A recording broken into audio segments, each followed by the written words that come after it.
Salut à tous les pilotes, on se retrouve pour l'avant-dernière manche asphalte du calendrier, le rallye d'Europe centrale qui se déroule sur 3 pays différents. C'est parti pour le récap.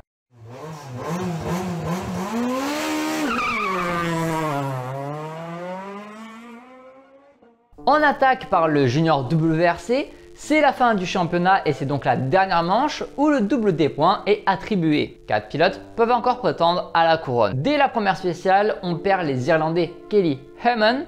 Il part en tonneau dans le dernier virage. Johansson signe le meilleur temps et il enchaîne avec la deuxième spéciale. Avec désormais 4 secondes d'avance sur Ali, Gil Taylor, le leader de championnat, a plongé dans le classement et perd près d'une minute. Vendredi, dès la première spéciale, Ali réduit l'écart de moitié sur Johansson. Avant de prendre la tête avec 10 secondes d'avance, au fur et à mesure de la journée, il augmentera l'écart à 19 secondes.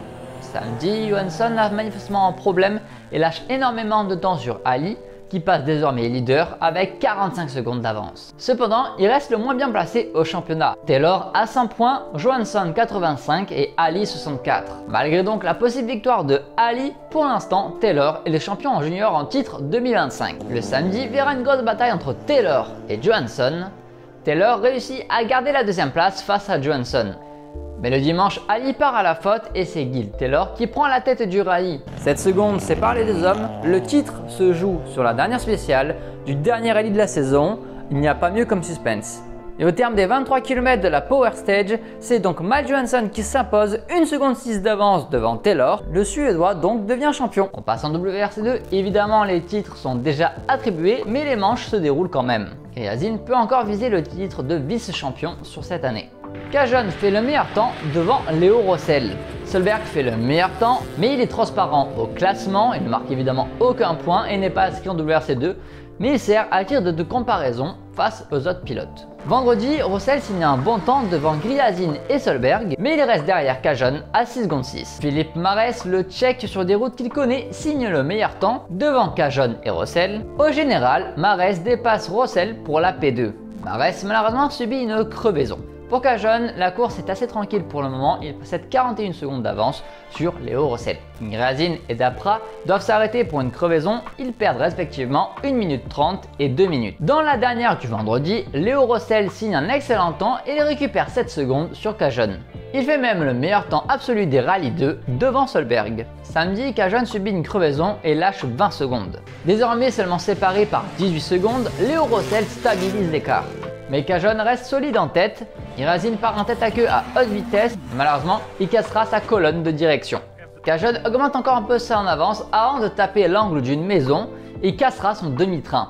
Il était rapide sur cette manche mais assez brouillon avec pas mal de petites erreurs. Il laisse désormais Léo Rossel prendre la tête du rallye avec 36 secondes d'avance sur Yann Cerny et Philippe Marès 3e. C'est cruel, c'est malchanceux.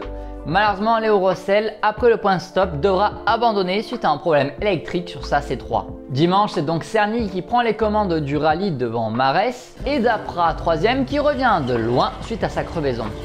Avec de tels écarts, il n'y a plus rien à jouer sur le dimanche. C'est donc Yann Cerny qui s'impose et ramène un doublé tchèque à la maison puisque Philippe Marès termine donc second et 3e Dapra. Solberg remporte le rallye 2, mais évidemment il est transparent par rapport au classement des WRC2. Mais il acquiert surtout de l'expérience car Rovanperä a annoncé sa retraite en 2025 et donc il laisse un siège libre pour 2026. Solberg est largement pressenti, mais peut-être que des surprises pourraient arriver.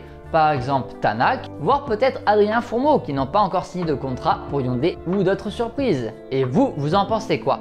Dites-moi en commentaire qui Toyota va signer pour 2026. La transition est parfaite pour passer au WRC. Évidemment, l'info de la retraite de Rovanperä choque un peu le monde du WRC, mais pas tellement quand on voyait depuis quelques années Rovanperä avait l'air un petit peu lassé. Il a atteint ses objectifs et à 25 ans, il n'a pas forcément envie encore de rouler 15 ans en WRC. Il est encore jeune et veut donc tester d'autres disciplines. 2026, il ira rouler en Super Formula, en 2027 en F2, avec clairement comme ligne de mire la F1. Jeudi, pas de super spécial, on attaque direct en Bavière. Ogier fait le meilleur temps devant Fourmeau à égalité avec Rovanperä. Tanak est repoussé à 4 secondes, lui qui évolue avec la Hyundai 2024. Dernier virage très chaud pour Katsuta, là où s'est sorti Kelly Hammond et même Paillari qui a failli taper. Evans a touché un ballot de paille et l'a malheureusement décalé. Il recevra une pénalité de 5 secondes pour cette action. La deuxième spéciale à la tombée de la nuit est plus compliquée. Les premiers sont donc avantagés car ils partent encore avec assez de lumière, tandis que les derniers sont donc dans la nuit.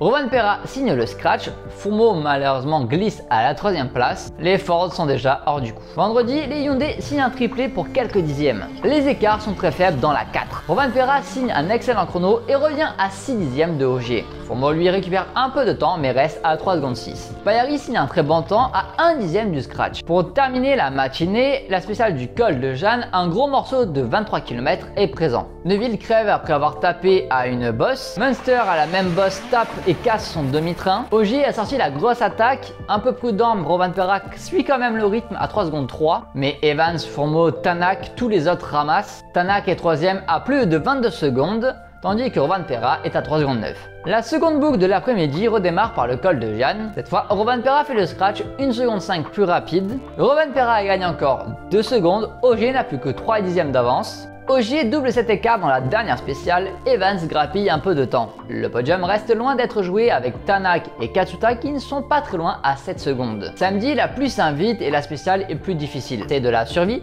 À chaque passage, les chronos descendent, la route est sans doute en train de sécher. Tanak lâche un gros temps, mais c'est Rovanperä qui signe le meilleur temps. Et la bataille avec Ogier s'arrête car le français sort de la route assez violemment. Apparemment, il aurait eu une crevaison et les capteurs n'ont pas marché. Désormais, Ogier va jouer les points du super dimanche. Rovanperä n'a plus besoin d'attaquer, il a déjà une large avance, tandis que Evans, lui, est sous pression de Tanak, séparé par 1 seconde 3. Débarrassé d'Ogier, Rovanperä attaque l'après-midi beaucoup plus tranquille. Contrairement à Evans et Tanak, l'Estonien en profite pour dépasser le Gallois. Et il se crée même une avance de 8 secondes 4. Neuville et Katsuta signent le temps scratch de la 13 et la 14. Plus loin dans le classement, pas grand chose risque de bouger, sauf imprévu. Dimanche, la journée commence mal pour Neuville.